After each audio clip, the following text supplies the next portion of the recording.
இது வசந்தன் டிவியின் இரவு நேர பிரதான செய்திகள். உங்களோடு இணைந்திருக்கும் நாம் ஜெயரஞ்சன் யோகராஜ், சந்திரிகா ஆறுமுகம். இன்றைய விரிவான செய்திகளுக்கு செல்லும் முன்னர் முதலில் தலைப்புச் செய்திகள்.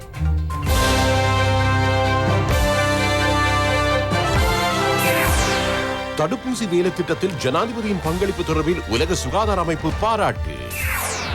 AstraZeneca 2வது டோஸ் விஹாரமாதேவியிலும் தியத்த உயனவிலும் 24 மணி நேரமும் 1 கோடியை கடந்தது தடுப்பூசி செலுத்தியோர் எண்ணிக்கை. சுகாதாரத்தை பாதுகாத்து பணிக்கு திரும்பினர் அரச ஊழியர்கள். இஷால்னியின் மரணம் தொடர்பில் சட்டத்தரணி வன்னிநாயக்கவின் வாதத்துக்கு சட்டத்தரணி பிரதிபாவிடம் இருந்து பதில். அமைச்சராக இருந்த காலத்தில் ரிஷாட் இருந்த வீட்டை அமைச்சர் பந்துல நிராகரித்தார். கேள்வி அதிகரிக்கும் போது மொடர்னா மற்றும் ஃபைசரின் விலையும் அதிகரிப்பு.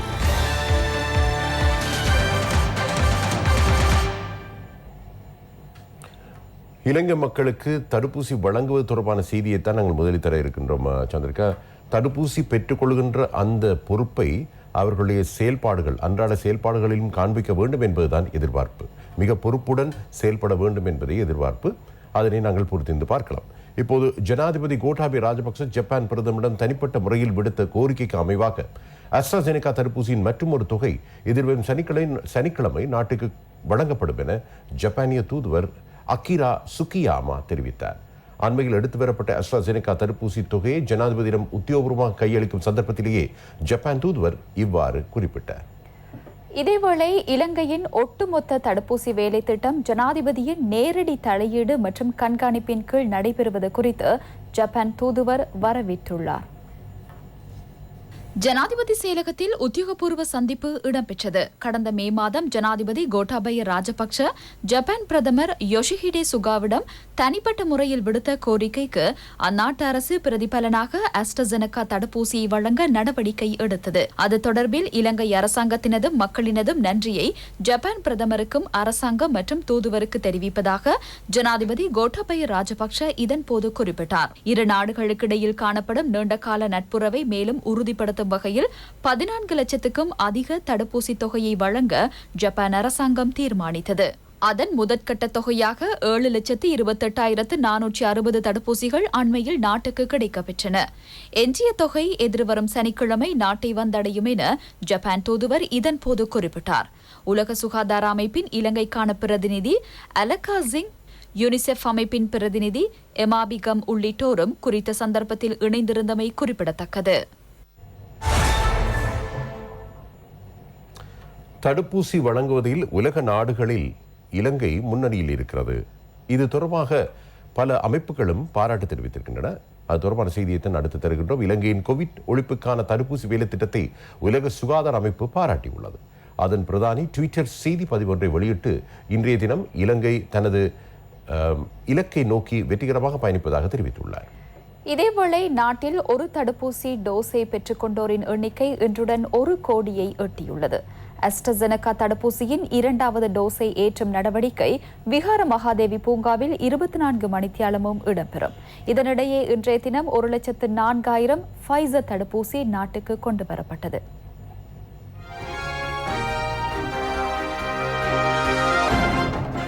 கொரோனாவுக்கு எதிராக ஏதேனும் ஒரு தடுப்பூசியின் ஒரு டோஸையாவது செலுத்திக் கொண்டவர்களின் எண்ணிக்கை 1 கோடியை எட்டியுள்ளமை விசேட அம்சமாகும். அதற்கமைய 30 வயதுக்கு மேற்பட்ட 115 லட்சம் பேரில் 100 லட்சம் பேருக்கு தடுப்பூசி வழங்கப்பட்டுள்ளதாக அரசாங்கம் தெரிவித்துள்ளது. உலக சுகாதார அமைப்பின் பிரதானி டெட்ரஸ் அதனம் தனது ட்விட்டர் பக்கத்தில் இது தொடர்பில் பதிவொன்றையும் வெளியிட்டுள்ளார்.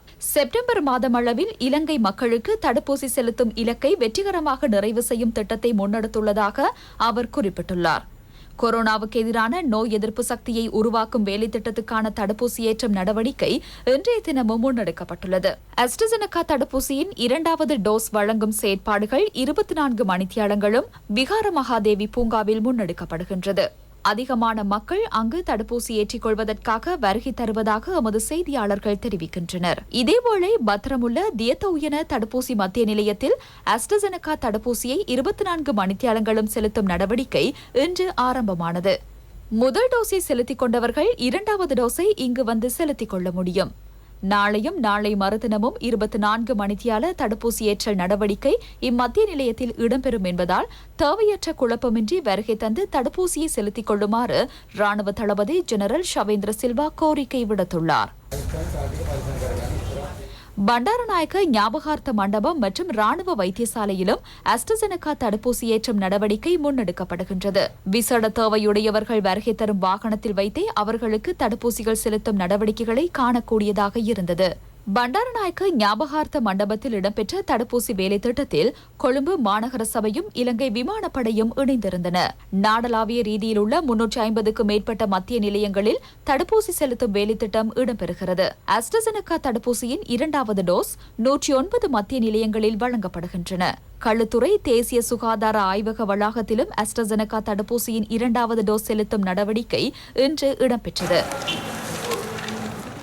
அம்பகமுவ பொது சுகாதார அலுவலக பிரிவின் ஹட்டன் டிகோயா நகரசபை எல்லைக்குட்பட்ட பகுதியில் சைனோஃபார்ம் தடுப்பூசியின் 1வது டோஸ் சுமார் 4000 பேருக்கு வழங்கப்பட்டதாக சுகாதார பரிசோதகர் கே காமதேவன் தெரிவித்தார்.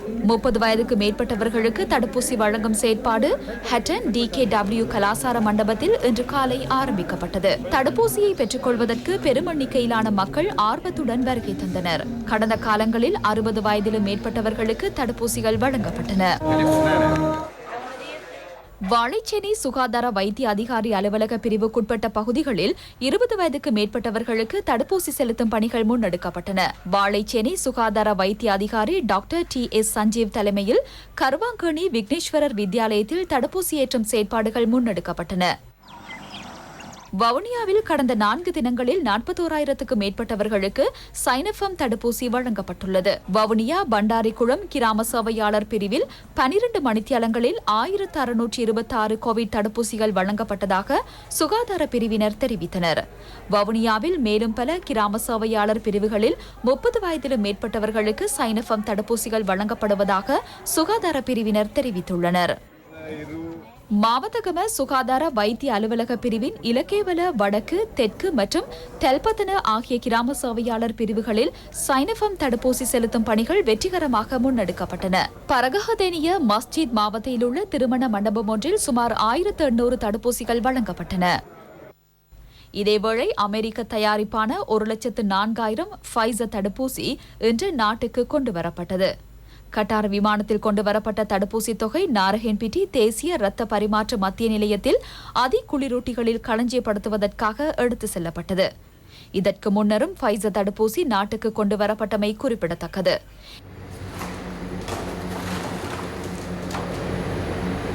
18 வயதுக்கு மேற்பட்டவர்களுக்கு தடுப்பூசி செலுத்தும் வகையில் 40 லட்சம் சைனோஃபார்ம் தடுப்பூசி அடுத்த வாரம் நாட்டுக்கு கிடைக்கப்பெறும் என ராஜாங்க அமைச்சர் பேராசிரியர் சன்ன ஜெயசுமன தெரிவித்தார்.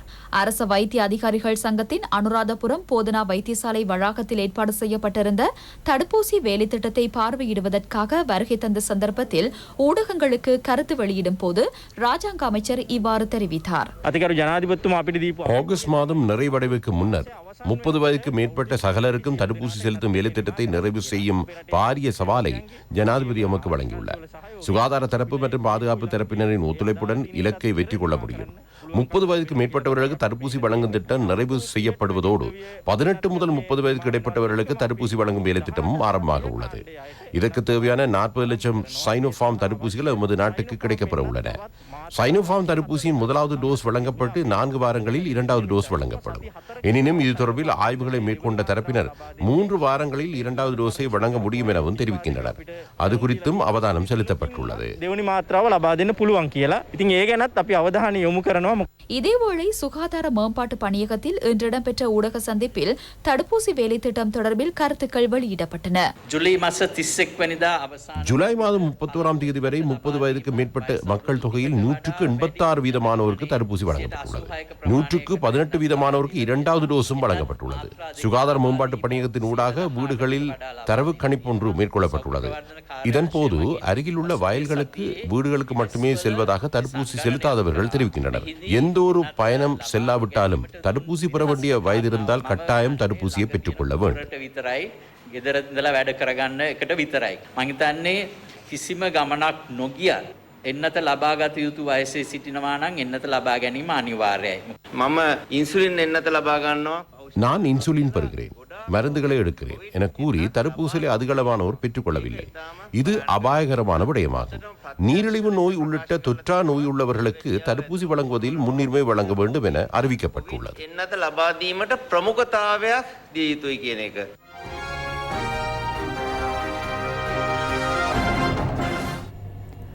நேற்றைய தினம் தொடர்ச்சியாக 4வது நாளாகவும் 2000க்கும் மேற்பட்ட கொரோனா தொற்றாளர்கள் பதிவாகினர். இன்றைய தினம் 1958 பேர் தொற்றிலிருந்து பூரணமாக குணமடைந்துள்ளனர்.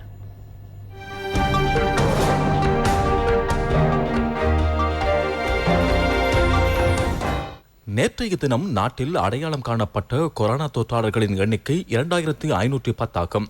இவர்களில் 22 பேர் வெளிநாட்டில் இருந்து வருகை தந்தவர்கள். நேற்றைய தினம் அதிகளவாக 398 கொரோனா தொற்றாளர்கள் களுத்துறை மாவட்டத்தில் அடையாளம் காணப்பட்டனர். கம்பஹாவில் 384 பேர் அடையாளம் காணப்பட்டதோடு கொழும்பு, கண்டி, காலி, மாத்தறை, ஹம்பாந்தோட்டை, மொனராகலை, திருகோணமலை மற்றும் மாத்தளை ஆகிய மாவட்டங்களில் நேற்றைய தினம் 100க்கும் அதிகமான தொற்றாளர்கள் பதிவாகினர். அதற்கு அமைய இலங்கையில் அடையாளம் காணப்பட்ட மொத்த கொரோனா தொற்றாளர்களின் எண்ணிக்கை 3,13,029 அதிகரித்துள்ளது. வைத்தியசாலைகள் மற்றும் ஏனைய இடைத்தங்கள் சிகிச்சை மத்திய நிலையங்களில் 27,653 பேர் சிகிச்சை பெற்று வருகின்றனர். குணமடைந்தோரின் மொத்த எண்ணிக்கை 2,80,868 ஆகும். நேற்று முன்தினம் நிகழ்ந்த கொரோனா மரணங்கள் நேற்றைய தினம் சுகாதார சேவைகள் பணிப்பாளர் நாயகத்தினால் உறுதிப்படுத்தப்பட்டது. அதற்கு அமைய நேற்று முன்தினம் 67 மரணங்கள் நிகழ்ந்த நிலையில் மரணித்தோரின் மொத்த எண்ணிக்கை 4,508 அதிகரித்துள்ளது. நேற்றைய தினம் 19,102 PCR பரிசோதனைகளும் 5,365 ரெபிட் ஆன்டிஜன் பரிசோதனைகளும் மேற்கொள்ளப்பட்டுள்ளன. இதேவேளை நோய் அறிகுறிகளுடன் அதிகளவான தொற்றாளர்கள் பதிவாவதாக சுகாதார பிரிவு தெரிவித்துள்ளது. சிறுவர்களுக்கு நோய் அறிகுறிகள் காணப்பட்டால் தாமதமின்றி வைத்தியசாலைக்கு அழைத்துச் செல்லுமாறு சிறுவர் நோய் தொடர்பான விசேட வைத்தியர்கள் அறிவுறுத்தியுள்ளனர்.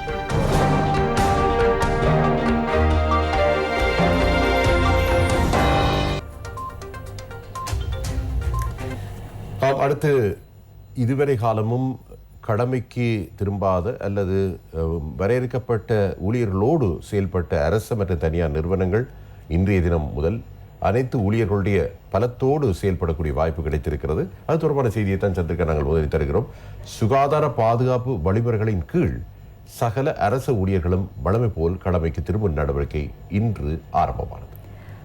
பெரும்பாலான அரசு நிறுவனங்களில் அரசு ஊழியர்களின் வருகை மிக உயர்ந்த மட்டத்தில் காணப்பட்டதாக எமது பிராந்திய செய்தியாளர்கள் தெரிவிக்கின்றனர். COVID-19 பரவலை கட்டுப்படுத்துவதற்காக குறைந்த காலப்பகுதியில் சுழற்சி முறை அடிப்படையில் ஊழியர்களை அழைத்தல் மற்றும் வீடுகளிலிருந்து பணிபுரிதல் ஆகியவை தொடர்பில் வெளியிடப்பட்டிருந்த சுற்று நிரூபங்கள் கடந்த சில தினங்களுக்கு முன்னர் ரத்து செய்யப்பட்டன. சகல மாவட்டங்களையும் உள்ளடக்கி வெற்றிகரமாக தடுப்பூசி ஏற்றல் வேலை திட்டம் முன்னெடுக்கப்பட்டதன் காரணமாகவே இந்த தீர்மானம் மேற்கொள்ளப்பட்டது. அரசு செயல்பாடுகளை வீழ்ச்சியடையாமல் வழமை போல் முன்னெடுக்கும் நோக்கில் இந்நடவடிக்கை மேற்கொள்ளப்பட்டது. அரசு சேவையை வழமை போல் முன்னெடுக்கும் போது சமூக இடைவெளியை பேணுதல், முகக்கவசம் அணிதல், கைகளை கழுவுதல் போன்ற சுகாதார வழிமுறைகளை பின்பற்ற வேண்டியது கட்டாயமாகும். எவரேனும் ஒரு அரச ஊழியர் தனிமைப்படுத்தலுக்குட்பட்டிருந்தால் அந்த காலப்பகுதியில் அவருக்கு முழுமையான சம்பளம் வழங்கப்படும். தனிமைப்படுத்தல் சட்டத்திட்டங்களை மீறியமைக்காக அவர் தனிமைப்படுத்தலில் வைக்கப்பட்டிருந்தால் இந்த நிவாரணம் கிடைக்காது. பத்திரமுள்ள பகுதியில் பல நிறுவனங்களில் பணிபுரியும் அரச ஊழியர்கள் அநேகமானோர் மீண்டும் பணிக்கு திரும்பியதை காணக்கூடியதாக இருந்தது. பொது போக்குவரத்து சேவைகளை அத்தியாவசிய தேவைகளுக்கு மாத்திரம் பயன்படுத்துமாறு போலீசார் அறிவுறுத்தியுள்ளனர். அரசு சேவையாக இருந்தாலும் சரி, தனியார் சேவையாக இருந்தாலும் சரி, அத்தியாவசிய சேவையில் உள்ளவர்கள் வருகை தரும் போது போலீசார் உங்களின் அலுவலக அடையாள அட்டையை காண்பிக்குமாறு கோரினால் தயவு செய்து அதனை காட்டுங்கள். போலீசார் பொது போக்குவரத்து சேவைகளிலும் தனிப்பட்ட போக்குவரத்துகளின் போதும் எழுமாறாக அவ்வப்போது பரிசோதனைகளை மேற்கொள்வர். மாகாணங்களுக்கிடையில் 15 ரயில் சேவைகள் மாத்திரம் இடம்பெறுவதாக ரயில்வே பொது முகாமையாளர் தெரிவித்தார். இன்றைய தினம் புகையிரத திணைக்களத்தினால் மாகாணங்களுக்கிடையில் 15 ரயில் சேவைகள் இடம்பெற்றன. இந்த வாரத்திலும் அடுத்த வாரத்திலும் பயணிகளின் தேவைக்கு அமைய பயணிக்கும் ரயில் சேவைகளின் எண்ணிக்கையை அதிகரிப்பது தொடர்பான ஆலோசனை உரிய அதிகாரிகளுக்கு வழங்கப்பட்டுள்ளது. மட்டக்களப்பில் அரச பணிமனைகளின் பணிகள் யாவும் இன்று வழமைக்கு திரும்பியது. மட்டக்களப்பு மாவட்ட செயலகம், பிரதேச செயலகங்கள், கல்வி அலுவலகங்கள் மற்றும் அரச திணைக்களங்களில் இன்று அதிகளவான அரச உத்தியோகத்தர்கள் சுகாதார நடைமுறைகளை பின்பற்றி கடமைக்கு சமூகம் அளித்திருந்ததாக எமது செய்தியாளர்கள் தெரிவித்தனர். கோவிட் அச்சுறுத்தல் காரணமாக பல மாதங்களாக இயங்காமல் இருந்த கல்வி பணிமனை உள்ளிட்ட அலுவலகங்களின் செயற்பாடுகள் இன்று மீள ஆரம்பிக்கப்பட்டன. அரசாங்கத்தின் அறிவுறுத்தல்களுக்கு அமைய சகல ஊழியர்களும் அலுவலகங்களுக்கு சமூகம் அளித்தமை காணக்கூடியதாய் இருந்தது. அம்பாறை மாவட்டத்திலும் இன்று அரசு சேவைகள் வழமைக்கு திரும்பின. இறக்காமம் பிரதேச செயலகம் மற்றும் பிரதேச சபை உள்ளிட்ட சகல அரச நிறுவனங்களிலும் சுகாதார வழிமுறைகளை பின்பற்றி அரச ஊழியர்கள் இன்று தமது பணிகளை ஆரம்பித்தனர். முன்னாள் அமைச்சர் ரிஷாட் பதியுதீனின் வீட்டில் பணிபுரிந்த நிலையில் உயிரிழந்த சிறுமி இஷாலினி ஜூடின் மரணம் தொடர்பில் சட்டத்தரணி குணரட்ன வன்னிநாயக்க மேற்கொண்ட சர்ச்சைக்குரிய தர்க்கம் தொடர்பில் அதிகளவானோர் கவனம் செலுத்தியுள்ளனர். இது தொடர்பில் பதில் வழங்கிய கலாநிதி சட்டத்தரணி பிரதீபா மகாநாமஹேவா, குணரத்ன வன்னிநாயக்கவின் சட்ட தர்க்க யுக்தியானது சிறுமியின் மரணத்துடன் தொடர்புடைய பிரதிவாதிகளை விடுவிப்பதற்கு போதுமானதில்லை என தெரிவித்தார். 43வது படைப்பிரிவின் அரசியலமைப்பின் சட்டத்தரணிகளூடாக சந்திப்பொன்றை ஏற்பாடு செய்து ஹிஷாலினி ஜூடின் மரணம் தொடர்பில் கருத்துக்களை முன்வைத்தனர். இதன்போது சட்டத்தரணி குணரத்ன வன்னிநாயக்க சிறுமியின் மரணம் தொடர்பில் மீண்டும் விசாரணைகளை மேற்கொள்வது நியாயமில்லை என தெரிவித்தார். அந்த சிறுமி உயிரிழப்பதற்கு முன்னர் நான் தீ வைத்துக் கொண்டேன் என வைத்தியரிடம் தெரிவித்துள்ளார். அது மரண வாக்குமூலமாகும்.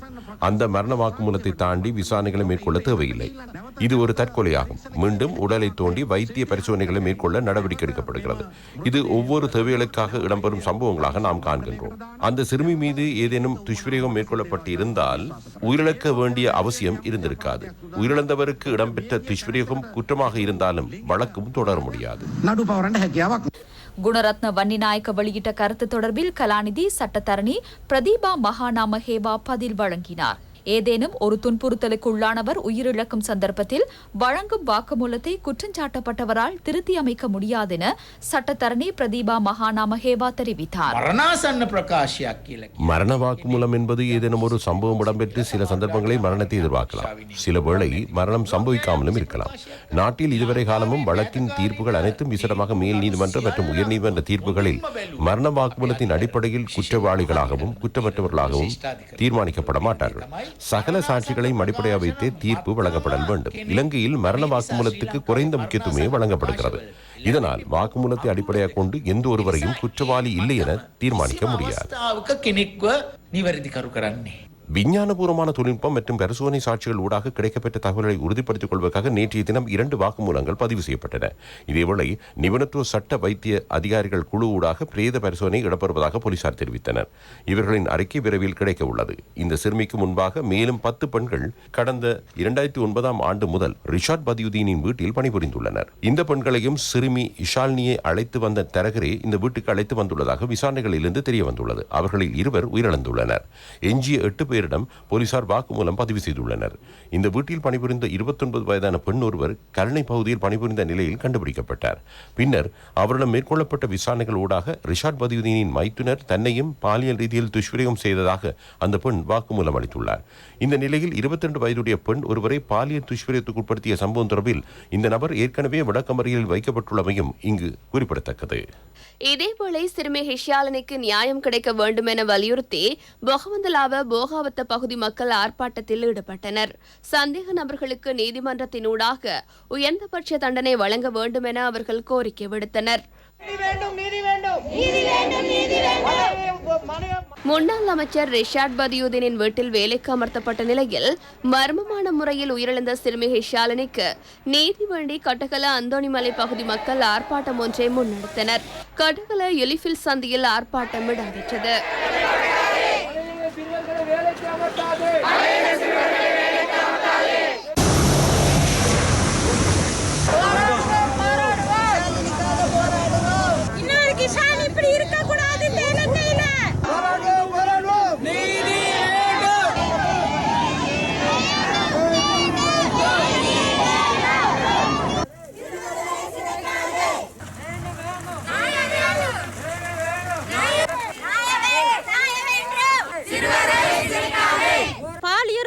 கொடூரவுக்கு சின்ன பிள்ளைன்னு நினைச்சு கூட பார்க்காம கொடூரமான துயரங்களை பண்ணி எரிச்சு கொண்டிருக்காங்க. அந்த மாதிரி உள்ளவங்களை எந்த காலமும் விடக்கூடாது. அவங்களுக்கு நிச்சயமா தண்டனை வாங்கி கொடுக்கணும். ரிஷாட் பதுதீன் போல விசாரணைக்கு நடந்த இந்த கொடுமை இனி எந்த ஒரு சிறுமிகளுக்கும் நடக்காமல் இருப்பதற்கு ஒவ்வொருத்தரும் முன்னின்று இந்த பிள்ளைகளுக்கு சரியான நீதி கிடைக்க வேண்டும் என்று அனைவரும் நீதி கேட்டு போராடி கொண்டிருக்கிறோம். நீ வேண்டும் வேண்டும்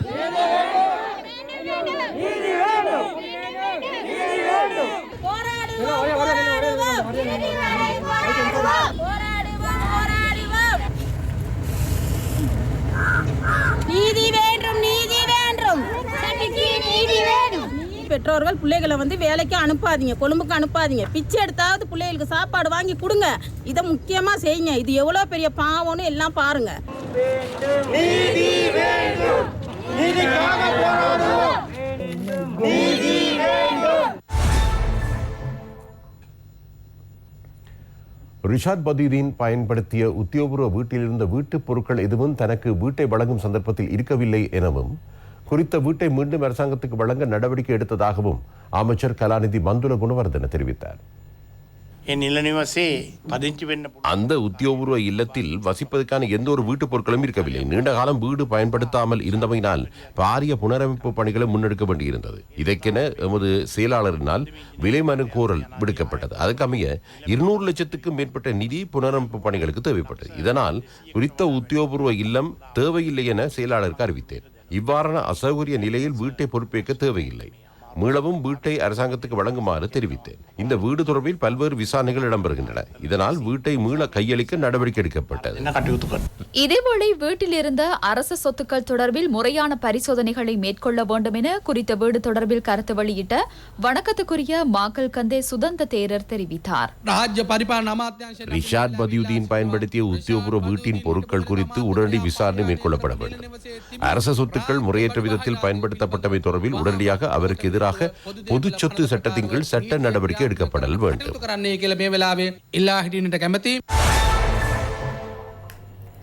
இலங்கை வங்கியின் விசேட ஏற்றுமதி பிரிவு பிரதமர் மஹிந்த ராஜபக்ச தலைமையில் ஆரம்பமானது. இலங்கை வங்கியின் 82வது வருட பூர்த்தியை முன்னிட்டு குறித்த பிரிவு அலரி மாளிகையில் வைத்து இணையதளத்தினூடாக ஆரம்பித்து வைக்கப்பட்டது. இலங்கை வங்கியின் பிரதான அலுவலகத்தில் வர்த்தக சேவை பிரிவுக்குள் விசேட ஏற்றுமதி பிரிவு ஸ்தாபிக்கப்பட்டுள்ளது. சிறு மற்றும் நடுத்தர அதேபோல் பாரிய அளவான ஏற்றுமதியாளர்களுக்கு நிதி மற்றும் நிதிசாரா சகல வசதிகளையும் வழங்கி தேசிய ஏற்றுமதியாளர்களை கட்டியெழுப்புவதே குறித்த விசேட பிரிவின் நோக்கமாகும். இலங்கை வங்கியின் பொது முகாமையாளர் TBK குணசேகர குறித்த வங்கியின் சிரேஷ்ட ஊழியருக்கான விருதை பிரதமர் மஹிந்த ராஜபக்சவின் கரங்களால் பெற்றுக்கொண்டார். இலங்கை வங்கி பொது முகாமையாளர் மற்றும் வங்கியின் தலைவர் காஞ்சன ரத்வத்தே ஆகியோர் நிகழ்வில் கருத்து வெளியிட்டனர். எந்த சந்தர்ப்பத்திலும் நிதி கொள்கைக்கு அமையவே நாம் செயல்படுகின்றோம். அந்த அரசாங்கங்களின் பொருளாதார அபிவிருத்தி பணிகளுக்கு இலங்கை வங்கி யுகத்துக்கு யுகம் பங்களிப்பு வழங்கி வருகிறது. தற்போதைய அரசாங்கத்தின் சுபீட்சத்தின் நோக்கு கொள்கையுடன் இணைந்து சிறிய மற்றும் மத்தியதர தொழில் முயற்சிகளை கட்டியெழுப்ப நடவடிக்கை எடுக்கப்படுகிறது. திவி உதான கடன் திட்ட முறை, சேதன பசலை பிரபலியப்படுத்தும் கடன் யோசனை உள்ளிட்டவையும் நடைமுறைப்படுத்தப்பட்டுள்ளன. அதிபர் ஆசிரியர் சம்பள பிரச்சினை தீர்ப்பதற்கான யோசனை இன்றைய தினம் அமைச்சரவையில் சமர்ப்பிக்கப்பட்டது. கொரோனா ஒழிப்பு நடவடிக்கைக்கு மத்தியில் பாடசாலைகளை வெகு விரைவில் திறப்பதற்கு முன்னுரிமை வழங்கி மாணவர்களின் கல்வி நடவடிக்கைகளை முறையாக முன்னெடுத்து செல்வதற்கென ஆசிரியர்களினதும் அதிபர்களினதும் ஒத்துழைப்பை கோருவதாக அமைச்சர் பேராசிரியர் GL பீரிஸ் தெரிவித்தார். நெலும் மாவட்டத்தில் உள்ள ஸ்ரீலங்கா பொதுஜன பெரமுன கட்சி தலைமையகத்தில் இடம்பெற்ற ஊடக சந்திப்பின் போதே அவர் இதனை தெரிவித்தார். சுகாதார பரிந்துரைகளுக்கு அமைய விரைவில் பாடசாலைகளை ஆரம்பிப்பதற்கு முன்னுரிமை வழங்குகின்றோம். பாடசாலைகளுக்கு சென்று அவற்றை திறப்பதற்கு தேவையான முன்னாயத்த பணிகளை மேற்கொள்ளுமாறு துறைசார் அதிகாரிகளிடம் கல்வி அமைச்சர் என்ற அடிப்படையில் கேட்டுக்கொள்கிறேன். கொரோனா தொற்றுக்கு எதிரான தடுப்பூசி வேலைத்திட்டத்தின் கீழ் நாடளாவிய ரீதியில் உள்ள 183% ஆசிரியர்களுக்கு தற்போது தடுப்பூசியின் முதலாவது டோஸ் வழங்கப்பட்டுள்ளது. ஆகஸ்ட் மாதம் நிறைவடைவதற்கு முன்னர் 2வது டோஸை வழங்க நடவடிக்கை எடுக்கப்பட்டுள்ளதாக அமைச்சர் தெரிவித்தார். இதேவேளை அரசு ஊழியர்களுக்காக வெளியிடப்பட்ட சுற்றறிவுக்கு அமைய பாடசாலை கல்விசார் மற்றும் கல்விசார ஊழியர்கள் இன்றைய தினம் முதல் பணிக்கு திரும்ப வேண்டும் என கல்வி அமைச்சின் செயலாளர் பேராசிரியர் கபில பெரேரா கடிதம் ஒன்றை அனுப்பி வைத்துள்ளார். சகல மாகாண வலய மற்றும் பிரதேச கல்விசார் அதிகாரிகள், அதிபர்கள், ஆசிரியர்கள் மற்றும் கல்விசாரா ஊழியர்கள் அரசு சேவைக்காக வெளியிடப்பட்டுள்ள சுற்று நிறுவனத்துக்கு அமைய செயல்பட வேண்டும் என கல்வி அமைச்சின் செயலாளர் அறிவுறுத்தியுள்ளார். எவ்வாறெனினும் குறித்த அறிவித்தலை தாம் ஏற்றுக்கொள்ளப் போவதில்லை என்று இலங்கை ஆசிரியர் சங்க செயலாளர் ஜோசப் ஸ்டாலின் இன்று இடம்பெற்ற ஊடகவியலாளர் சந்திப்பில் தெரிவித்தார். நாம் தொழிற்சங்க போராட்டத்தை முன்னோக்கி கொண்டு செல்லும் போது பிரதமர் கடந்த செவ்வாய்க்கிழமை அமைச்சரவை பத்திரம் ஒன்றை சமர்ப்பித்து இதற்கு தீர்வை பெற்றுத் தருவதாக குறிப்பிட்டார். நாளைய தினம் இது தொடர்பில் கலந்துரையாடப்பட உள்ளதாக குறிப்பிட்டார். அவ்வாறான பின்புலத்தில் இந்த போராட்டத்தை முடக்குவதற்கு சூழ்ச்சியான முறையில் சுற்று நிறுவனத்தை வெளியிட்டுள்ளனர். இதனை நிராகரித்து ஆசிரியர்கள் தமது நிலைப்பாட்டை வெளிப்படுத்தியுள்ளனர். இன்று பாடசாலைக்கு வருகை தர வேண்டும் என்ற விடயத்திலிருந்து நாம் முழுமையாக விலகுவதாக கல்வி அமைச்சின் செயலாளருக்கு எழுத்து மூலம் அறிவித்துள்ளோம். இதேவேளை ஆசிரியர் அதிபர்களின் ஆர்ப்பாட்டம் ஒன்று மீரிகம நகரில் இன்று இடம்பெற்றது. இலங்கை ஆசிரியர் சங்க செயலாளர் மஹிந்த ஜாயசிங்க உள்ளிட்டோர் இதில் பங்கேற்றனர். கொரோனா தொற்று என்ற பெரும் சவாலை வெற்றி கொள்ள நடவடிக்கை எடுத்து வரும் இந்த சந்தர்ப்பத்தில் ஆசிரியர்கள் புத்தியுடன் செயற்பட வேண்டும் என பாராளுமன்ற உறுப்பினர் உப்புல் மகேந்திர தெரிவித்தார். ஆசிரியர்கள் சம்பளத்தை அதிகரிக்க கோருகின்றனர். அதற்கு இது வெல்ல சந்தர்ப்பம். தற்போது எமது வருமானம் 136 வீதமாகும். கோவிட் தடுப்பூசியை எடுப்பிக்க வேண்டும், தொற்றாளர்களுக்கு சிகிச்சை அளிக்க வேண்டும், நாட்டை நடத்தி செல்ல வேண்டும். இவ்வாறு இருக்க திடீரென சம்பளத்தை அதிகரிப்பது எப்படி? எனினும் எமது அரசாங்கம் பொய் கூறாது. ஆசிரியர்களுக்கு பாரிய மதிப்பு காணப்படுகிறது. தொற்றாளர்களின் எண்ணிக்கை அதிகரிக்கிறது. இதனால் கொத்தணிகளை உருவாக்காது கலந்துரையாடல்கள் ஊடாக இணக்கப்பாட்டுக்கு வந்து மாணவர்களுக்கான பொறுப்பை நிறைவேற்ற வேண்டும்.